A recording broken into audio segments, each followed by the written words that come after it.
Медитация в канаве.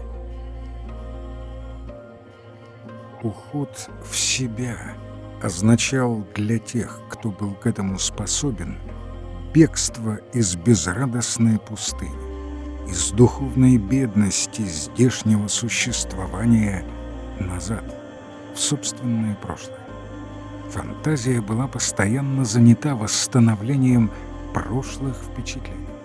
Причем чаще всего это были не какие-то значительные события или глубокие переживания, а детали обыденной повседневности, приметы простой спокойной жизни. В печальных воспоминаниях они приходят к заключенным, неся им свет. Отворачиваясь от окружающего его настоящего, возвращаясь в прошлое, человек мысленно восстанавливал какие-то его отблески, отпечатки. Ведь весь мир, вся прошлая жизнь отняты у него, отодвинулись далеко, и тоскующая душа устремляется вслед за ушедшим туда. Вот едешь в трамвае, вот приходишь домой, открываешь дверь, вот звонит телефон, поднимаешь трубку, зажигаешь свет. Такие простые, на первый взгляд, до смешного незначительные детали умиляют и трогают до слез.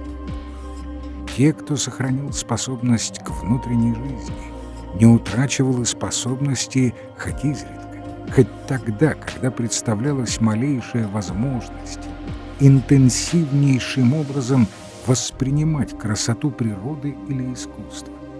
И интенсивность этого переживания, пусть на какие-то мгновения, помогала отключаться от ужасов действительности, забывать о них.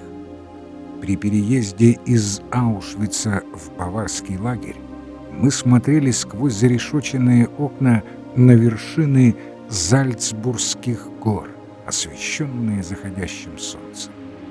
Если бы кто-нибудь увидел в этот момент наши восхищенные лица, он никогда бы не поверил, что это люди, жизнь которых практически кончена. И вопреки этому, или именно поэтому, мы были пленены красотой природы, красотой, от которой годами были отторгнуты. Или во время тяжкой работы в глубине баварского леса. Здесь маскировали подземный военный завод. Стоящий рядом товарищ вдруг скажет: «Смотри, как красиво солнце осветило эти стволы. Похоже на одну акварель Дюрера. Помнишь?» А однажды вечером, когда мы, смертельно усталые, с суповыми мисками в руках уже расположились было на земляном полу, вдруг вбегает наш товарищ и буквально требует, чтобы мы, невзирая на всю усталость и весь холод, вышли на минутку. Нельзя пропустить такой красивый закат. И когда мы вышли и увидели там, на западе, пылающую полосу неба и теснящиеся до самого горизонта облака, причудливых форм и целой гаммы оттенков, от сине-стального до багрово-красного, алым блеском отражающегося в лужах плаца среди столь контрастно унылых лагерных зданий.